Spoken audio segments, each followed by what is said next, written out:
My wife said our daughter needed her real father. If you don't like it, divorce me. Alina spat the words like venom while she shoved silk dresses into a suitcase. The kitchen windows rattled from the force of her rage. I did not argue. My hands were steady as I wiped sawdust from my palms. I took the France transfer I had refused for years with a single tap on my phone. 1 week later, everything collapsed. The silence in the house felt heavier than the screaming. Rain lashed against the Lion terminal glass when I landed. The air smelled of jet fuel and damp stone. My phone buzzed with 30 missed calls from a number I had already blocked. Elena was finally realizing that the mortgage did not pay itself. She thought the ex-husband would fill my shoes and my bank account. He was a ghost with a gambling debt and a silver tongue. I checked into a narrow room. The radiator hissed a warning. My daughter had not sent a single text. 2 weeks in, the neighbor called with a voice like gravel. Mark had moved into my office and crashed my truck into the old oak tree. Elena was selling my tools at a yard sale for pennies on the dollar. The power company had cut the lights because she forgot the login codes. I sat in a French cafe and watched the fog roll over the Rhone. I was a stranger in a beautiful place. Then I saw a photo online. My daughter looked thin. The breaking point arrived through a teacher's burner phone.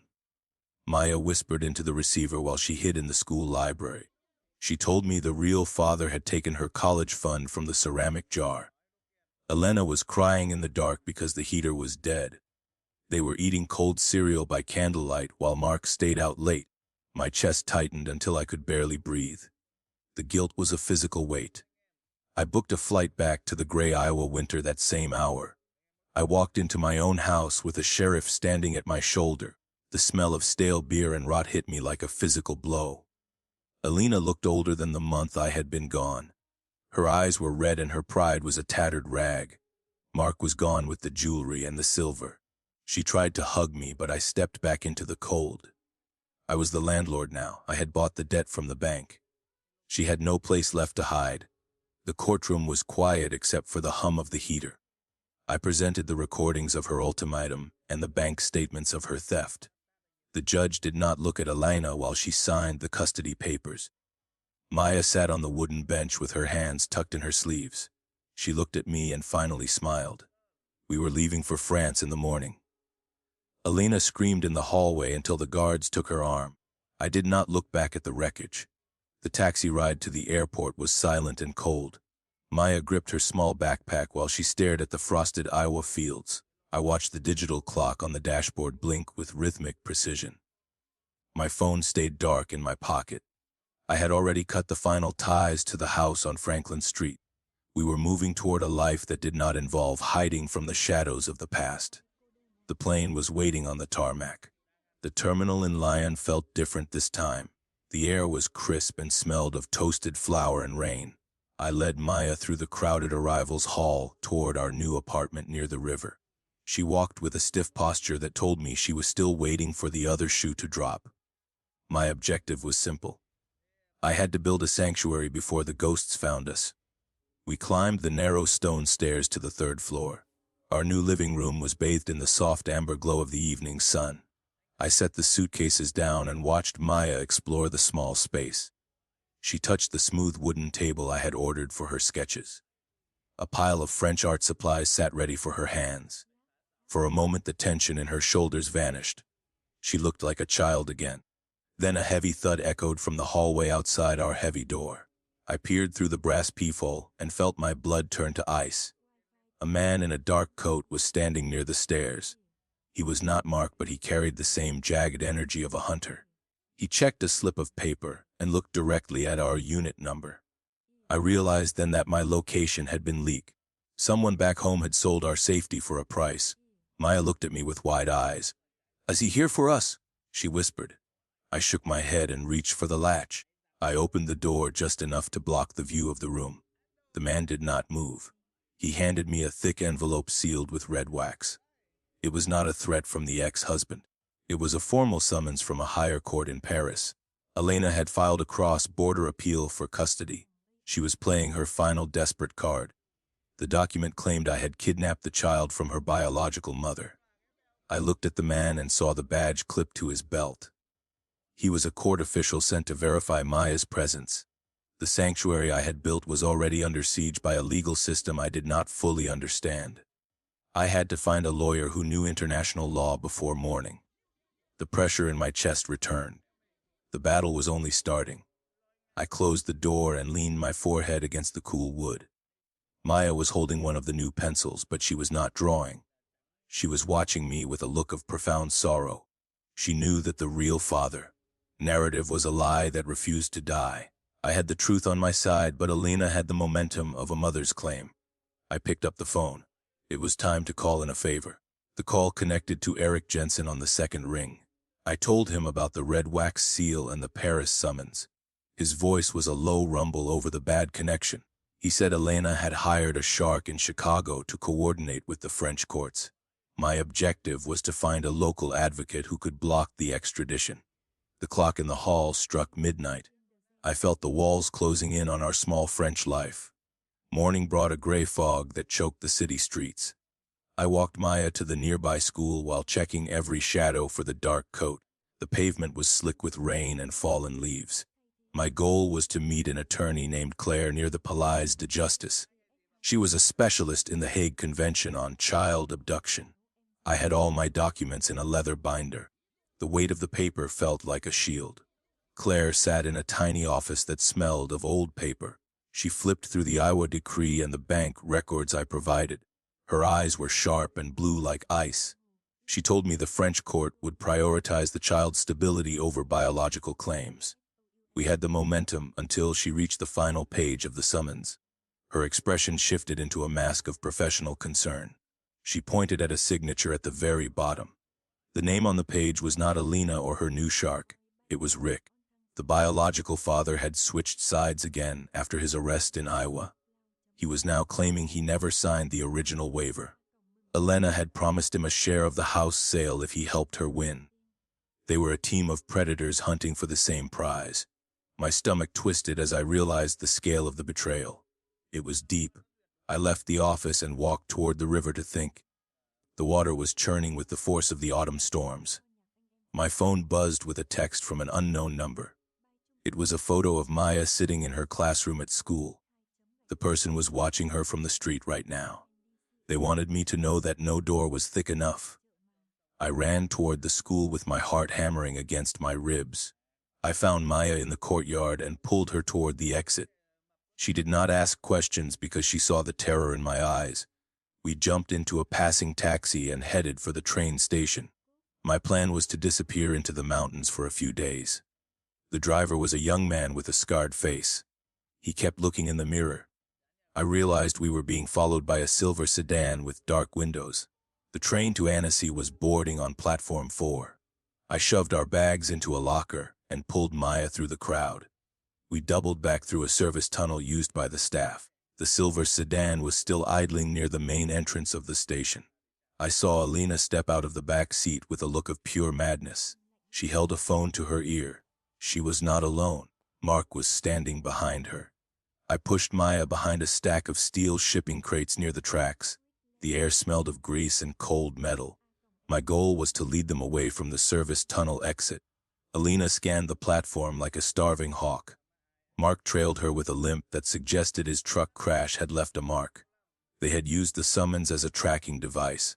Every movement I made was being broadcast through my own legal binder. We moved deeper into the shadows of the freight yard. Maya gripped my hand so hard her knuckles turned white. I saw an open boxcar 3 tracks over. It was a gamble, but the silver sedan was already circling the perimeter. I needed to keep her safe while I neutralized the leak. The sound of heavy boots on gravel echoed from the left. Alina was shouting my name. Her voice carried a shrill desperation that chilled my soul. I checked my phone and noticed the battery was draining at a strange speed. A small blue icon flickered near the top corner of the screen. I realized the leather binder I took from Claire's office had a tracker sewn into the lining. It was a setup within a setup. Claire was not working for me. She was the one who sold our location to the shark in Chicago. The betrayal felt like a jagged blade in my ribs. I tossed the binder onto a moving coal train heading east. The tracker would lead them toward the border while we stayed in the yard. Mark saw the motion and pointed toward the coal cars. He started to run, but his injured leg buckled on the wet stones. Elena did not stop to help him. She kept her eyes on the disappearing train. They were chasing a ghost. I pulled Maya toward a rusty maintenance ladder. We climbed to the roof of a stationary engine. The height gave me a view of the entire station. I saw the silver sedan pull away to follow the coal train. The immediate pressure vanished, but the realization remained. We could not trust the lawyers or the system. I had to go off the grid to protect Maya's future. I looked at the child and saw a new hardness in her eyes. She was done running. "We have to fight back," Maya said. Her voice was steady for the first time in weeks. I nodded and checked my pockets for the spare cash I had hidden. We needed a new identity and a place where the red wax seals could not find us. The sun began to set behind the jagged peaks of the Alps. The light was beautiful and cruel. I reached for my burner phone to call an old contact. The line rang 3 times before a woman answered. She was the only person left who hated Alina as much as I did. It was Mark's sister who had been cheated out of her inheritance. She told me she had a video of Alina admitting to the fraud in Iowa. This was the leverage I needed to end the war, but she wanted a price that I was not ready to pay. She wanted the house. I stared at the burner phone as the alpine wind bit into my neck. The deal was a jagged pill. To secure the video evidence, I had to sign over the Iowa deed to Mark's sister. It meant losing the house I had built with my own sweat. My objective shifted from flight to a calculated trade. I looked at Maya shivering in her thin coat. The property was just wood and brick. Her freedom was the only thing that actually mattered now. We climbed down from the engine and found a warm cafe near the station. The smell of roasted beans provided a temporary mask for our fear. I pulled out my laptop and prepared the digital transfer documents. My hands did not shake as I typed the legal description of the land. I was dismantling my past to buy a future. The screen glowed white in the dim light. I hit send. The house was gone. The sister sent the video link. The footage was grainy but clear enough to ruin 1,000 lies. It showed Alina and Rick in a motel room. They were laughing while they rehearsed the kidnapping narrative for the French courts. Rick was holding a stack of cash that Alina had taken from our joint account. She admitted to forging the original custody waiver to lure me into a false sense of security. The power balance shifted in a single minute. I finally had the killing blow. A shadow fell across our table before I could close the laptop lid. It was not the man in the dark coat. Mark stood there with a swollen knee and eyes full of desperate hate. He had realized the train was a decoy and doubled back alone. He did not have a weapon, but he held a heavy iron wrench. The patrons in the cafe froze.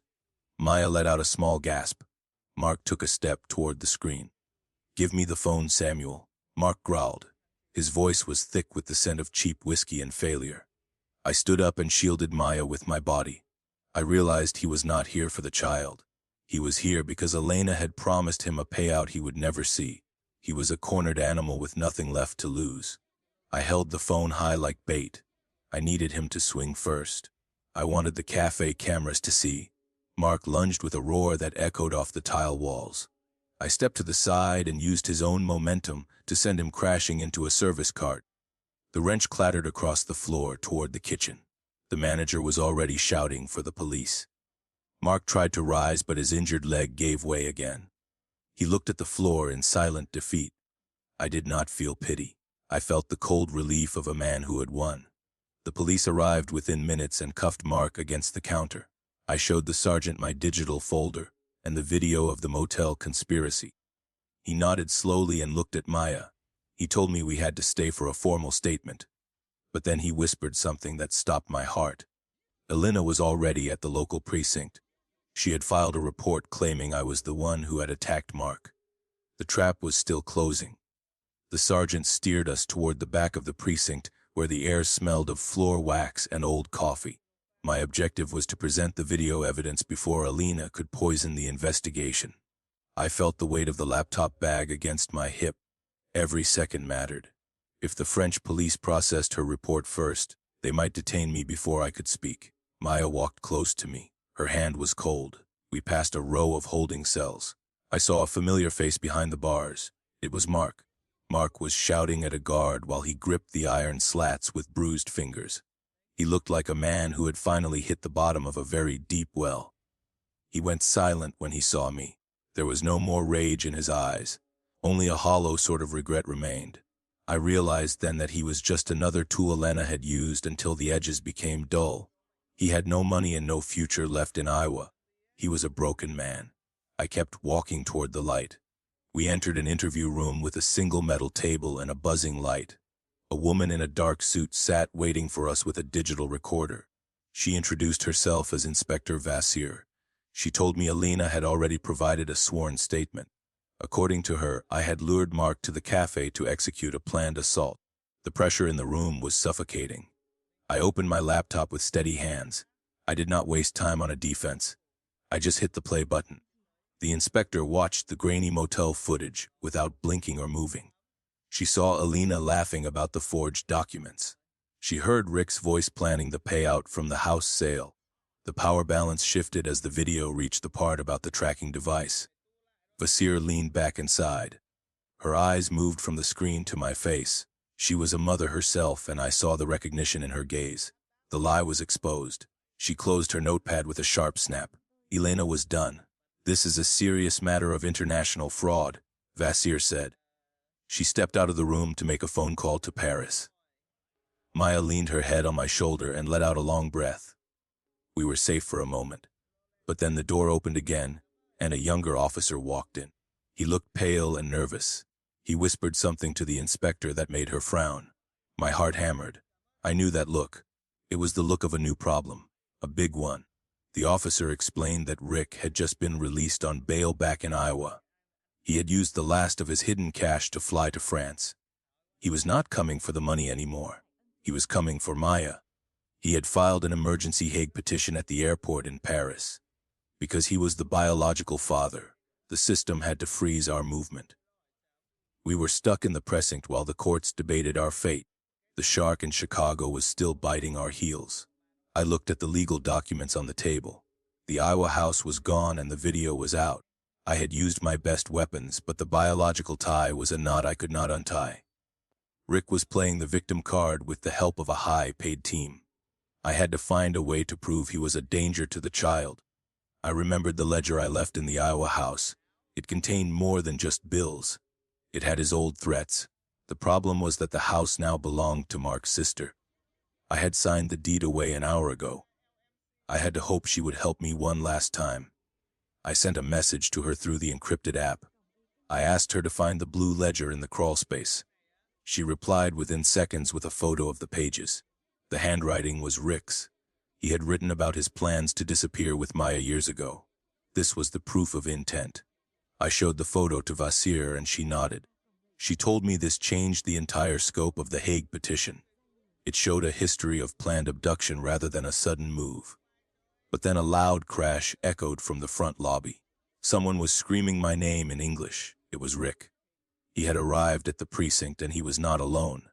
He had brought a camera crew. He was turning our lives into a public spectacle. The lobby erupted into a storm of flashes and shouting. Rick stood at the center of the chaos with a local news crew in tow. He wore a sharp suit and a practiced expression of grief. My objective was to shield Maya from the cameras and the lies. I pulled her behind the heavy-duty sergeant's desk. The light from the flashes reflected off the polished linoleum floors. Rick pointed a finger at me and yelled for the cameras. He was playing the hero for the audience back home. Inspector Vassir stepped forward with a face like carved granite. She did not care for media stunts or American drama. She ordered the camera crew to leave the precinct immediately. Rick tried to argue about his rights as a biological father. He held up a copy of the Hague petition like it was a holy relic. The cameras were pushed out into the rain, but the damage was done. Rick remained in the lobby with a smug grin. He knew the video was already being uploaded online. "You can't hide her forever," Rick called out. His voice was oily and thick with fake concern. I looked at the inspector and saw her jaw tighten. She led us into a secure back office away from the glass. The pressure was suffocating.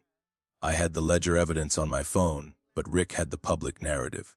He was painting me as a kidnapper to millions of viewers. Maya sat in a plastic chair and stared at her shoes. She looked small and defeated. I realized then that Rick's strategy was not legal. It was social. He wanted to make me a pariah so the French government would find it easier to deport us. Vasseur sat at her desk and began typing a report. She told me the Paris court was watching the news. The mid-scene turn came when my phone buzzed with a message from Eric Jensen. He had found a second ledger in the crawlspace. It was not written by Rick. It was a secret diary kept by Elena. The diary contained a list of payments Elena had made to a corrupt official in Iowa. She had paid to have the original custody records altered before the divorce. This was the missing link. It was not just fraud. It was a criminal conspiracy involving state employees. The power balance shifted instantly. I showed the screen to Vasseur. Her eyes widened as she read the names. The shark in Chicago was likely on the payroll too. This was a massive scandal waiting to break. Vasseur picked up her landline and dialed the prosecutor's office. She spoke in rapid French that I could not follow. Her tone was sharp and urgent. She looked at me and gave a single slow nod. Rick was still in the lobby thinking he had won the day. He did not know the ground was opening up beneath his expensive shoes. Maya reached out and took my hand. Her grip was finally strong again. We stood together in the quiet of the office. The front doors of the precinct opened again. A man in a suit I recognized from the Chicago firm walked in. He looked frantic. He whispered something to Rick that made the smug grin vanish. The lawyer had seen the news of the Iowa investigation. The corrupt official had already confessed and was naming names. Rick turned toward the exit, but Vasseur was faster. She stepped into the lobby and blocked his path. She was not alone. 2 officers moved in behind him. "Mr. Daniels, you are not leaving," Vasseur said. She informed him that a warrant for his arrest had just been issued. The charges included conspiracy to commit fraud and witness tampering. Rick looked around the room for a camera that was no longer there. His hero act was over. The officers took his arms and led him toward the holding cells. He passed by the desk where I stood. He did not look at me. He looked at the floor in shame. I felt a wave of relief wash over me like cold water. The biological father narrative had been buried under the weight of the truth. We were not kidnappers. We were survivors of a complex trap. Vasseur told me the Hague petition would be dismissed by morning. Maya looked at the door where Rick had disappeared. She did not say a word. She just leaned against my side. The long night was finally ending. I thought we were finally free of the past. But then my phone buzzed with a final notification from the house security app. The Iowa house was on fire. Mark's sister had not taken the deed to live there. She had burned it down for the insurance money. The blue ledger and all the physical evidence were now ash in the wind. I realized then that the sister was just as dangerous as the rest of them. My only hope was the digital backup I had sensed just moments before the fire started. We had no home left to return to. Inspector Vasseur took my phone and studied the arson alert. She saw the timestamp matched the moment the sister received the deed. The power balance shifted as Vasseur realized the sister was the mastermind behind the final betrayal. This was not a custody battle anymore. It was a multi-state criminal enterprise. Vasseur made a swift call to the Interpol desk. The fire had intended to destroy the evidence. Instead, it proved the desperate malice of our enemies. The sister had overplayed her hand. We left the precinct under the protection of a plainclothes detail. The Lyon streets were slick with a cold midnight rain. I led Maya toward a temporary safe house near the old silk workshops. My focus was on her breathing and the way she gripped my coat. We were refugees from a life that no longer existed. The sister had the money, but I had the girl. We climbed the stairs of a narrow brick building. The air inside smelled of dust and lavender. Claire waited in the shadows of the third-floor landing. She did not look like a shark anymore. She looked like a woman who had seen the end of her career. She handed me a flash drive containing the original encrypted communication with Elena. Claire was seeking a plea deal before the French police raided her office. She was the one who had tipped off the sister about the ledger in the crawlspace. Her guilt was written in the lines around her tired eyes. I took the drive and walked Maya into the small apartment. The windows looked out over the darkened river. I realized the lie I had carried was finally dead.